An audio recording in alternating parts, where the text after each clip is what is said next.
pouvez vous présenter tout d'abord? Je suis Maria Olga Boss et je suis présidente du comité de défense de l'avenue du Château. On a constitué ce comité il y a 5 ans parce que la DRAC a un vieux projet qu'elle ressort depuis 1999 de couper tous les arbres anciens de l'avenue. Alors qu'est-ce que c'est que la DRAC? Peut-être pouvez-vous nous expliquer La Direction régionale des affaires culturelles D'accord. d'Île-de-France. Elle veut rénover l'avenue du Château, c'est-à-dire couper tous les arbres anciens, les remplacer par des jeunes sujets qui viennent d'Allemagne. Ce sont des tilleuls qui ont moins de 200 ans, donc ça veut dire que ce sont de jeunes adultes en pleine force de l'âge, Oui. et c'est le moment où ils produisent le plus de services à la nature, à l'homme, aux oiseaux, aux insectes. Et donc, dans la canopée, ici c'est une trame verte qu'on va couper. Et cette trame verte, elle est répertoriée dans tous les PLU locaux, nationaux, régionaux, etc. Donc, ici, on veut rénover, on va couper les grands arbres, planter des petits arbres, et ensuite moderniser la chaussée de la contre-allée en la diminuant, et moderniser le sol des chaussées des stationnements en faisant des parkings aux normes, c'est-à-dire qu'ils auront environ 4 mètres de large, et ils seront entourés de plots métalliques. C'est-à-dire que si on retire un jour toutes les voitures, supposons que dans 20 ans il n'y ait plus que des voitures électriques qui n'aient plus besoin de stationner dans des grands parkings, on aura une avenue avec une forêt de poteaux à la place d'une forêt de grands arbres, et qui rendront évidemment un service écologique assez différent. Le parking qui est prévu est un parking gratuit ou payant? Vous Il a avez été déjà question dans une plusieurs idée? documents qui soient payants, mais ce n'est pas encore décidé. Par contre, là, c'est du stationnement libre et ça sera du stationnement matérialisé. Donc ici, en plus, les grands arbres cachent les voitures. C'est une avenue qui est très fréquentée, donc les gens viennent là, surtout le week-end, les vacances, le soir, se promener. Les gens vont... Voilà, on a des exemples derrière vous de personnes qui promènent des handicapés dans la journée, qui sont contents d'être sous ces ramures. Il y a énormément de joggeurs, nuit et jour, qui se promènent. C'est un endroit exceptionnel. C'est le poumon urbain exceptionnel pour l'Île-de-France. Et donc l'abattage de ces arbres va forcément dénaturer le visage, la physionomie de cette avenue, Alors, qui est particulier avec tout cet alignement de centaines d'arbres. Tout à fait. Non seulement ça va changer complètement la majesté de l'avenue, la beauté de l'avenue, parce qu'on ne verra plus que des plots métalliques et des voitures. Et en plus, ça change tout le système écologique qui est lié à ces grands arbres. L'abattage des arbres a commencé, puisqu'on a pu voir des travaux un petit peu plus haut. Alors malheureusement, on n'a pas pu encore l'arrêter, mais il y a déjà 3 grands arbres qui sont tombés. Vous allez pouvoir les filmer, il y a des troncs magnifiques. C'était un bruit horrible hier. Le marché d'abattage replantation, c'est 400 000 €. Le marché de voirie, c'est 1,6 million €. Et pour la colasse, et ensuite il y a 300 000 € de honoraires. Donc on peut refaire le chaussée des contre-allées parfaitement pour 500 000 €. Il y a des devis qui ont été faits il y a quelques années, il suffit de les actualiser. Ça sera tout à fait joli avec les grands arbres qui seront en vie. Ce sont nos arbres. Quel discours vous tiennent les pouvoirs publics? Vous êtes en contact avec eux? Ah oui, tout à fait. Non seulement je suis en contact, mais je suis en procès avec eux depuis 5 ans.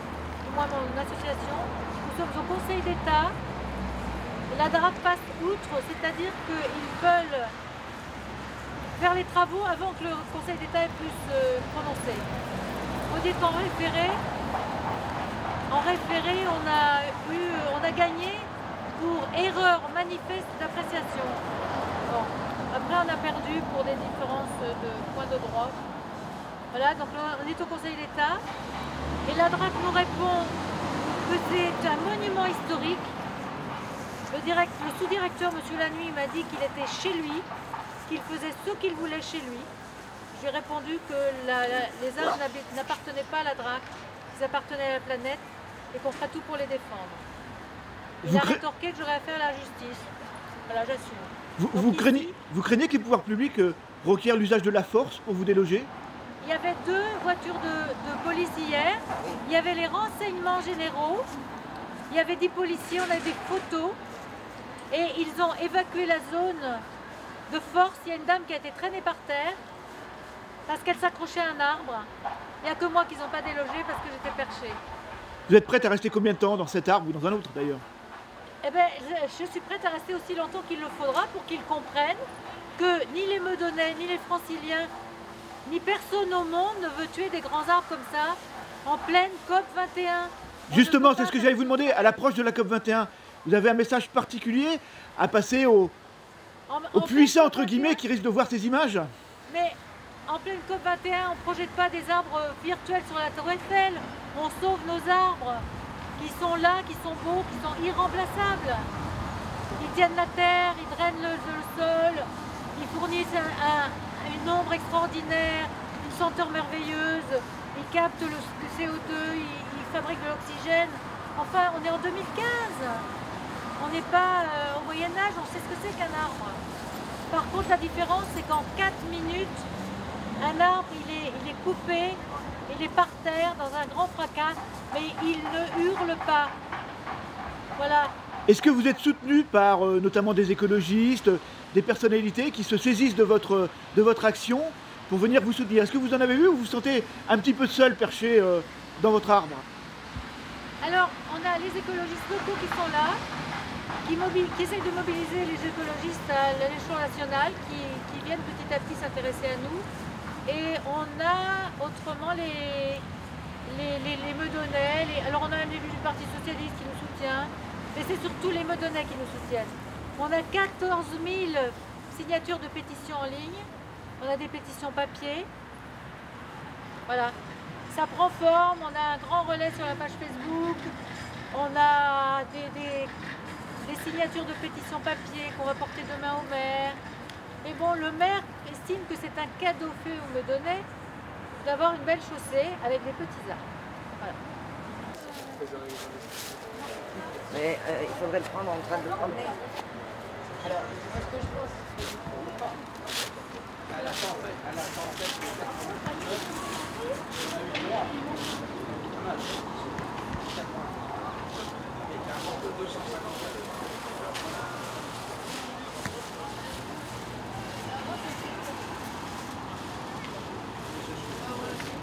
Est-ce que tout d'abord vous pouvez vous présenter? Vous êtes des jeunes de Meudon?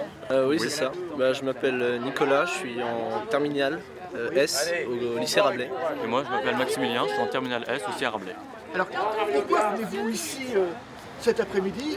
Qu'est-ce que vous pensez de cette mobilisation de cette dame qui est dans l'arbre perché derrière vous pour empêcher l'abattage de ces arbres centenaires? Moi, je pense que c'est une très belle action étant donné que ces arbres sont magnifiques et quand on apprend le but du projet qui est au final de faire un parking sur toute l'avenue et de refaire l'avenue et de replanter les tout petits arbres, je trouve ça assez criminel parce que les arbres sont magnifiques, ils sont majestueux, ils ont des centaines d'années et ils sont en pleine forme en plus. Donc, la DRAC prévoit de replanter d'autres arbres à la place? Oui, mais les arbres en question sont justement une autre sorte de tilleul qui tient beaucoup moins longtemps que cela. Et pour retrouver une allée aussi belle que ça, il faudra attendre 50 ans pratiquement pour qu'on ait des si beaux arbres qu'on a ici déjà. Et point de vue écologique, couper des arbres en pleine forme, c'est catastrophique. À l'approche de la COP 21, vous trouvez ça opportun de détruire les arbres aussi près de Paris? C'est plutôt ambigu comme question car la COP 21 c'est quand même une question sur l'écologie et là on parle quand même de détruire des arbres, les couper pour effectivement créer des parkings, mais c'est un peu perdre l'identité de l'allée de l'observatoire, ces grands arbres majestueux qui en plein printemps avec la grande forêt. C'est quand même très maladroit de faire ça justement au plein milieu de la... à l'approche de la COP 21, merci. C'est quand même très maladroit justement de faire ça parce que on se bat pour l'écologie et pour préserver l'environnement et justement on nous dit qu'on va abattre 146 arbres dans une avenue magnifique. Il y a peu de monde encore, il y a vous, il y a quelques personnes, il y a une dizaine de personnes. Vous pensez que les habitants de Meudon seront à même de se mobiliser un peu plus dans les heures qui viennent? Parce que je crois savoir que l'abattage est imminent, hein, c'est une question de 48 heures tout au plus.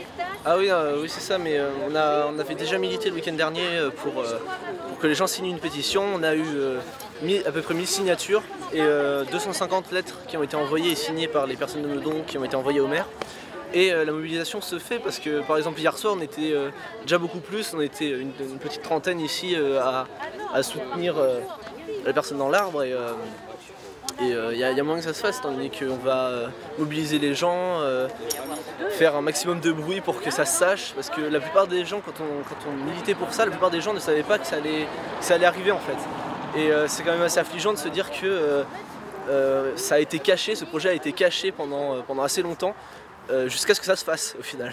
Et ça a commencé, l'abattage a commencé, parce qu'on a vu déjà des arbres qui ont été coupés hier. Oui, malheureusement l'abattage a commencé, il y a déjà eu 2 arbres hier et là je crois qu'il y en a 1 ou 2 qui ont été coupés aujourd'hui. Et en fait le projet c'était de couper d'ici à la fin de la semaine je pense, ou en tout cas un peu à la fin du mois et tout ça. Ils voulaient couper tous les arbres justement de là-haut à peu près à un peu plus bas. Un petit peu plus bas dans l'avenue jusqu'au fond de l'avenue et ils voulaient couper aussi à partir de 2016, début 2016, une centaine d'arbres de l'autre côté de l'avenue. Et justement maintenant que le projet... Le même but, tout ça le même but. Et le problème c'est que là on n'arrive pas à empêcher justement cela parce qu'ils font venir la police pour nous empêcher de faire ça. On a tourné des films et tout ça avec la police qui essaye de nous empêcher. Mais on essaye maintenant d'empêcher au maximum de faire couper l'autre allée pour essayer de préserver le maximum d'arbres. Bon madame, dites les garçons, vous n'avez pas de chargeur de batterie universelle?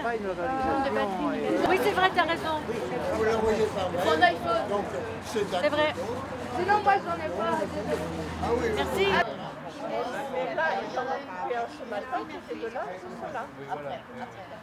Quand je suis...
Les arbres qui ont été coupés, votre réaction? Qui viennent d'être coupés. C'est extrêmement choquant parce qu'on nous a dit que les arbres étaient malades et dangereux pour la population et que c'est ce qui justifiait l'abattage qui n'était pas prévu il y a 15 jours. Et en fait on constate que les trous sont parfaitement sains, quelle que soit la hauteur de l'arbre abattu. Donc on est très perplexe et on se demande vraiment pourquoi cet abattage a eu lieu aujourd'hui. Personne n'est capable de nous répondre, donc demain matin, nous allons demander des explications à monsieur le maire de Meudon. Vous espérez, avec vos actions, pouvoir empêcher l'abattage définitif de ces arbres qui, je crois, est prévu d'ici la fin de semaine? Voilà. Nous espérons que certaines personnes se rendront compte qu'il y a eu un détournement, on ne comprend pas ce qui se passe, et donc on voudrait des explications et on voudrait que les choses soient suspendues jusqu'à éclaircissement. Vous ne souhaitez pas être reconnu, mais malgré tout vous exprimez sur ce qui se passe. Expliquez-nous. Bonjour monsieur. Voilà, alors je suis comme beaucoup de Meudonnais scandalisé par cette opération qui ne se justifie pas, de massacre à la tronçonneuse de plantations un peu historiques, anciennes. Les quelques abattages qui ont commencé prouvent que les arbres n'étaient pas dangereux. Et on a connu la tempête de 99 où c'était pire que ça. Ça n'avait rien à voir. Un arbre est un arbre. Il met un certain temps à vivre, à pousser, à se développer. Un arbre, c'est non seulement le côté esthétique agréable à voir de la nature, c'est aussi tout ce qui peut concerner une certaine biodiversité, puisque de plus en plus maintenant, même des arbres morts, l'ONF commence à prendre conscience qu'il faut les conserver pour la biodiversité, des insectes, etc. Donc, un arbre, on n'a absolument pas le droit de l'abattre. On n'arrête pas de parler, tant mieux d'ailleurs, d'une biodiversité, du sauvegarde de la planète, de notre planète. On ne sait pas s'il y en a une autre. Si, il y en a d'autres, mais on ne sait pas s'il y a de la vie, quel type de vie. Maintenant, je suis d'une part Meudonnais, par ailleurs, je suis chercheur libre, c'est-à-dire je suis correspondant officiel au Muséum d'histoire naturelle de Paris. Donc ça fait plus de 20 ans que je travaille en paléontologie sur les mammifères, les reptiles très anciens du début du tertiaire sur cette commune. Je suis reconnu du muséum, puisque même j'ai eu un prix il y a quelque temps de recherche, et je travaille aussi depuis quelque temps, encouragé par les laboratoires de paléobotanique, sur les végétaux fossiles, notamment tout ce qui concerne les végétaux piégés, silicifiés dans nos meulières. Donc je travaille dans des régions où les communes sont fort sympathiques pour mes travaux. Je peux les vanter, la commune de Vaux-Allan et d'Igny dans l'Essonne, où eux encouragent tous nos travaux officiels avec une autorisation. Malheureusement, il semblerait qu'on ait du retard dans les Hauts-de-Seine. D'ailleurs, ce n'est pas uniquement propre à la biologie. La biologie, on peut aussi ajouter que moi j'avais lancé une pétition d'ailleurs pour lutter et trouver d'autres systèmes de nettoyage des feuilles. Je veux parler qu'il fallait supprimer, faire un moratoire contre les souffleuses de feuilles qui nous bousillent l'environnement à tout point de vue sonore, consommation, pollution des microparticules des voitures. On avait lancé une pétition et finalement ça continue par des grands groupes, n'est-ce pas, financiers qui sous-traitent avec la commune.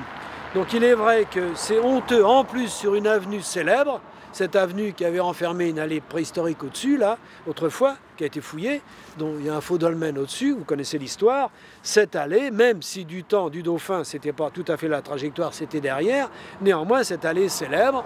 Et vouloir uniformiser en abattant tout ce qui reste des arbres qui n'ont pas besoin d'être abattus, c'est scandaleux, parce qu'un arbre, encore une fois, il ne pousse pas en un jour. Il n'est pas normal que ça se passe comme ça. Et moi, je suis outré. Tout ça pour, paraît-il, vouloir faire une uniformisation des arbres, de ce que j'ai cru entendre à la télévision, parce qu'on en parle tous les jours. Et puis, parce qu'on a commencé, alors on continue. Donc, il faut qu'on ait des petits jeunes arbres voilà, qui vont mettre, on sera mort, évidemment, quand ils seront déjà à l'âge de ces arbres-là. Et puis ensuite, peut-être pour faire d'autres parkings qui seront à péage.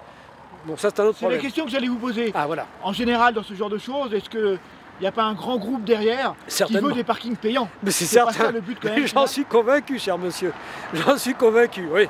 C'est toujours ça, c'est le nerf de la guerre, c'est le fric. Et comme le béton, c'est le fric, c'est tout. On ne s'occupe pas s'il y a un milieu souterrain dangereux ou pas, on bétonne, on détourne les eaux, enfin c'est un vaste débat qui prend une ampleur considérable, quoi.